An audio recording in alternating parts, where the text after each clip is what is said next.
Hello, my name's Eugene Scardifield. Back in 2015, my brother was unfortunately brutally murdered. And since then, I've been trying to change people's mindsets on murder and manslaughter, and how it's perceived in the media, social media, and general day-to-day life, trying to eradicate that elephant in the room.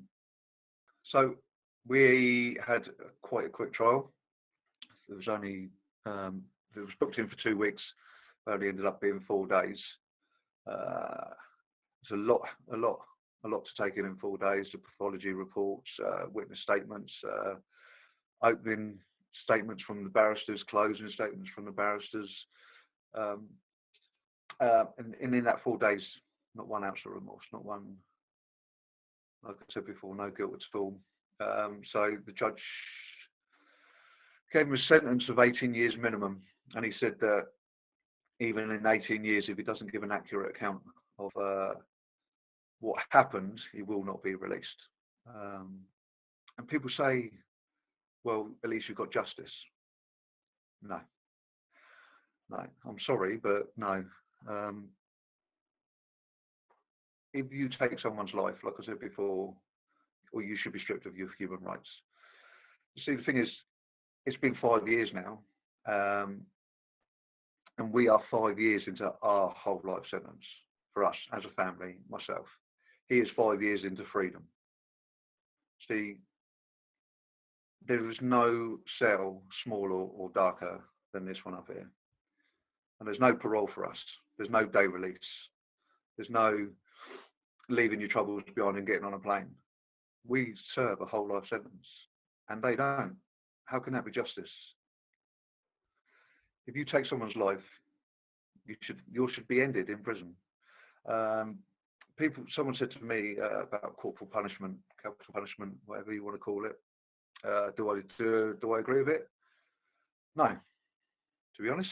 At the first, I did. I wanted them to commit suicide or something. I wanted them to die. Every time I look at tax paid in my wages, I know some of that is going towards the prison service and for him to be looked after.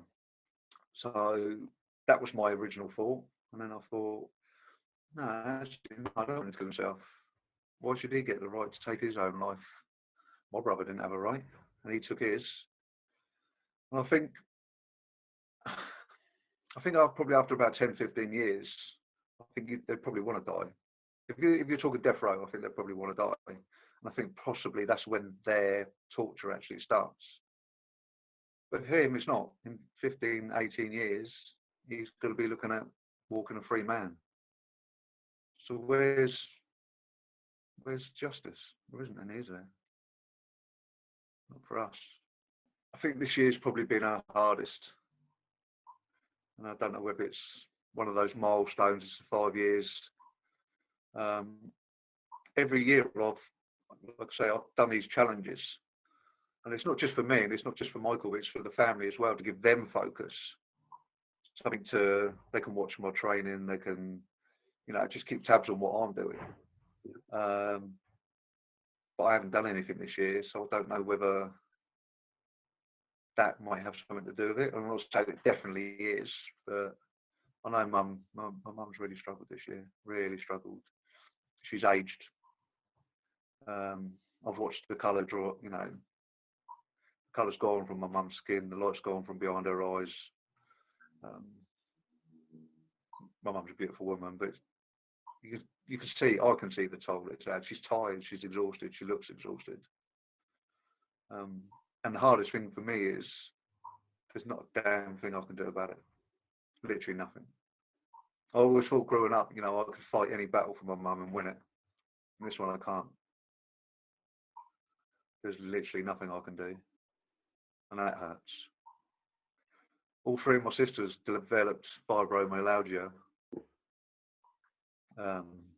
through the stress and anxiety of my brother's murder. One of my sisters is, she's 35. Can't think of her age. And some days she's walking like she's 70. She's crippled over in pain. And there's no cure for it. to get a certain element of pain relief, but they told her that she can't rely on it because her body would just become too immune to it.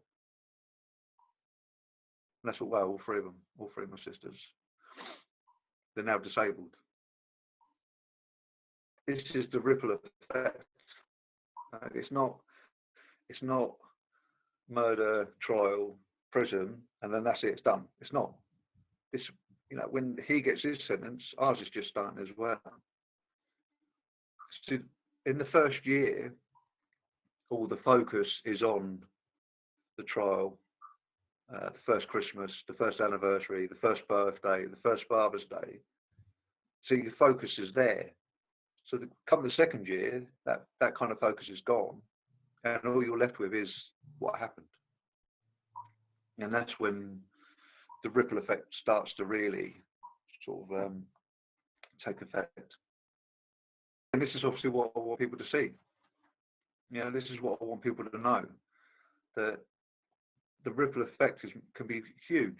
You know, you might get one family, and I'm not saying it's any less, but they might have one sibling and one parent and one auntie.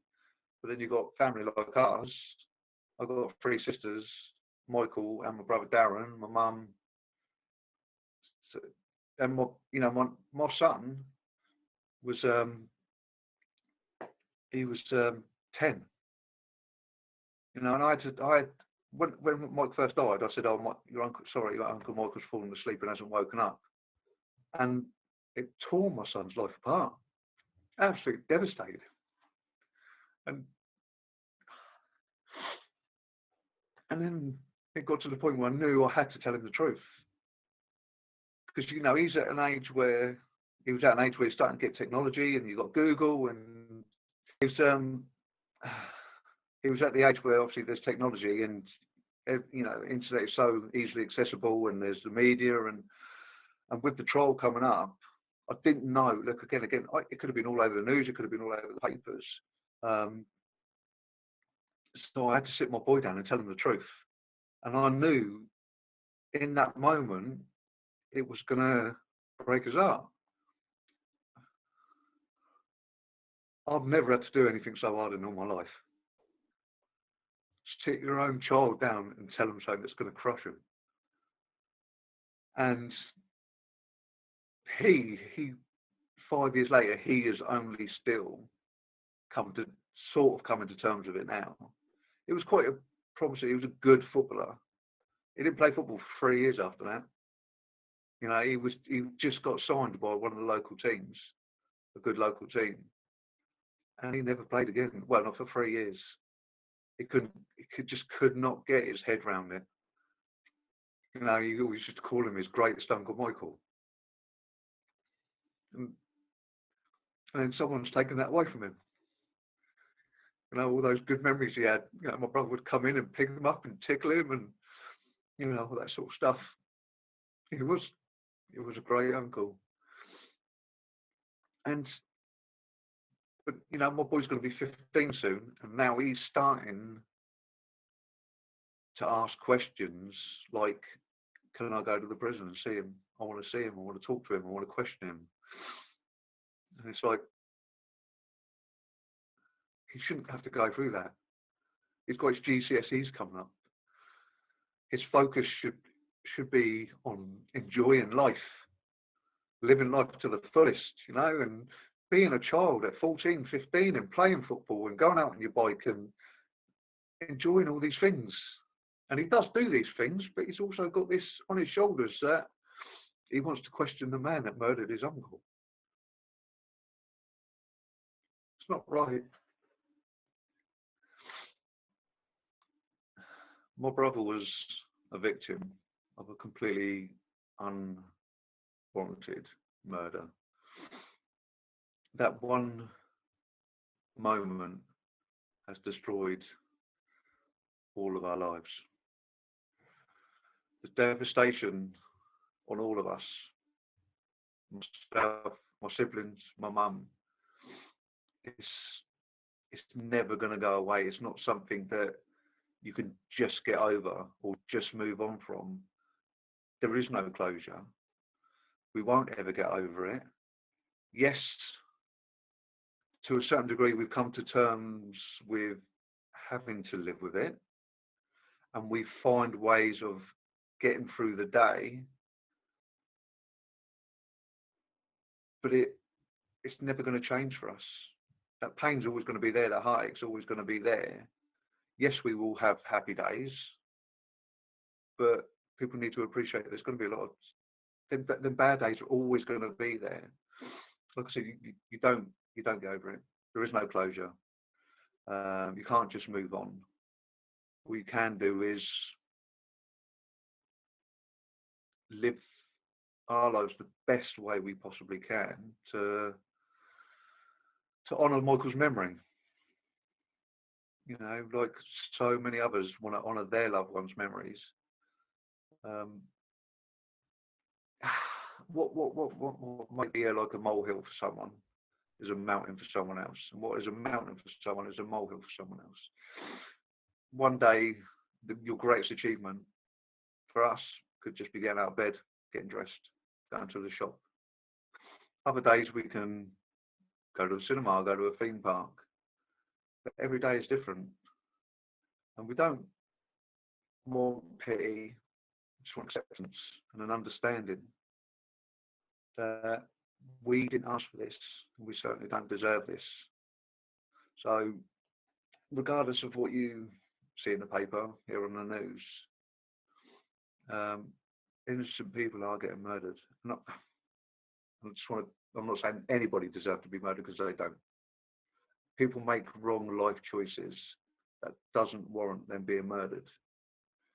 No one has got the right to be the police, the jury, and the executioner. I think there needs to be more of a deterrent. There's no deterrent out there, no strong deterrent. I don't think the justice system is doing enough to scare anybody. There's so many people that are walking from court for things that warrant a custodial sentence. People are getting manslaughter for stabbing people and walking from prison for 4 years. And if, depending on the type of person you are, you can use it as a brag to groom other youngsters. It don't matter, go and stab someone, you're going to be out of prison in 4 years, I'll pay you. There's no actual real deterrent. I think after Libby, I think it was said that anybody carrying a knife was going to be an automatic jail term. Never happened. I think we do need to be more like America with our justice system. I don't even like saying that justice system, because there is no justice, like I said before, but there needs to be harsher sentencing to make people think twice. People need to know the ripple effects of their actions.